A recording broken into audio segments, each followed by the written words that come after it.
1935, John and Mary Holter had their first child. They named him Casey.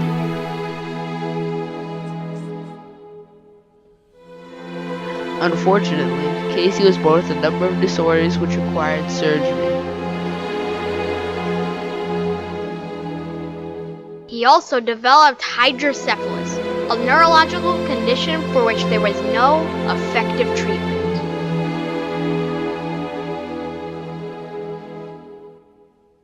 The surgeons told the couple that their child would die, or at least have severe mental impairment.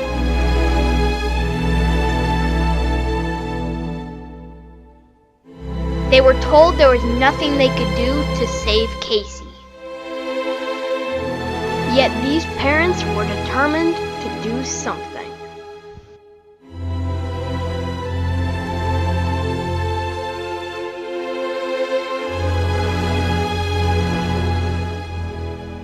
In the year 1916, John Holter was born in Woodbury, New Jersey during the Depression. While his family couldn't afford toys, John was able to have fun by building and fixing various devices.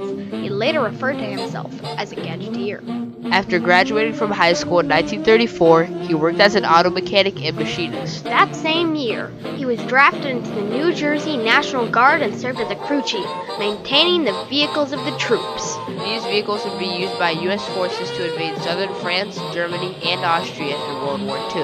After the war, John worked at a hydraulics laboratory in King of Prussia, Pennsylvania. In this lab, he continued to develop expertise in how pressure was used to make hydraulic machines work.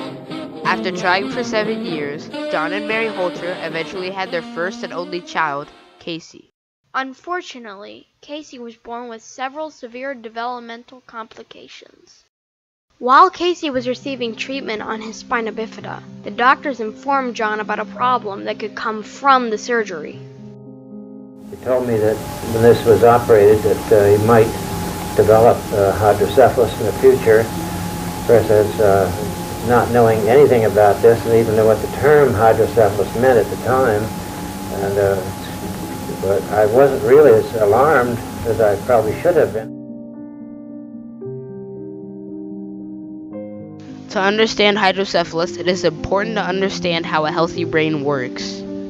Inside the brain, two tube-like structures called lateral ventricles produce a substance known as cerebral spinal fluid, or CSF. As cerebral spinal fluid is produced and accumulates, it builds up in the lateral ventricle. Then travels through a passageway into the third ventricle. Then through a passageway into the fourth ventricle, and finally leaves the brain. CSF is then reabsorbed in the veins within the skull and leaves the head. However, in hydrocephalus, there is a blockage in one or several of these CSF passageways. When the passageways are blocked, the lateral ventricles continue creating CSF that goes nowhere. The CSF pressure builds up and increases the size of the ventricles. This process is similar to filling a water balloon. The expanding ventricles put pressure on the brain around them. If left untreated, people with hydrocephalus can have severe disabilities or even die. To learn more about John Holter and hydrocephalus, we went to the Hydrocephalus Association conference in California to talk to Dr. Pat McAllister, friend and colleague of John Holter. The amazing thing nowadays is that before John Holter's baby Casey was born, there weren't any shunts. The only treatment for hydrocephalus was to tightly wrap the head and literally just to keep the skull from expanding. No drainage of cerebrospinal fluid, nothing like that. Searching for a treatment better than head wrapping, surgeons had been working on a method of removing extra CSF from the brain using a device known as a shunt.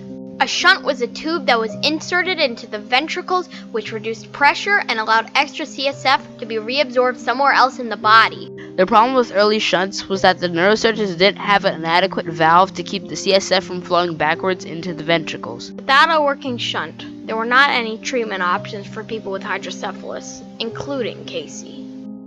Desperate for a solution, John and Mary allowed the surgeons to put an early shunt model into Casey's brain. Tragically, during surgery, the drainage end of the early shunt model irritated Casey's heart and stopped it.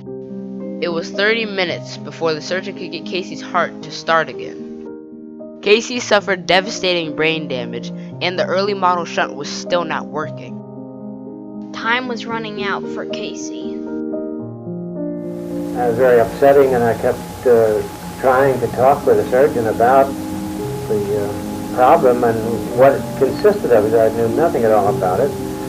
And they were reluctant to talk to me. I was just another frustrated or anxious parent.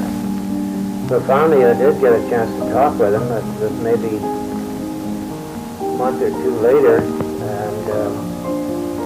and then they explained what the situation was, and I thought, well, if they need a valve to control this intracranial pressure, they had to have something in there, a valve that would be positive one-way valve with no reflux and no backflow. This was the dilemma, I suppose, of the surgeons. Most of their training is in medicine completely and not mechanical devices. And after it was explained to me, as a technician, having had a lot of mechanical experiences, I sensed I could make something for that. Determined to save his son's life, John quit his job and began working on his version of a shunt valve that same day. For 3 weeks, John worked through the day and late into the night on his solution for Casey, all in his kitchen and garage. While creating the design of his device, John saw a nurse injecting an IV tube with water with no reflux.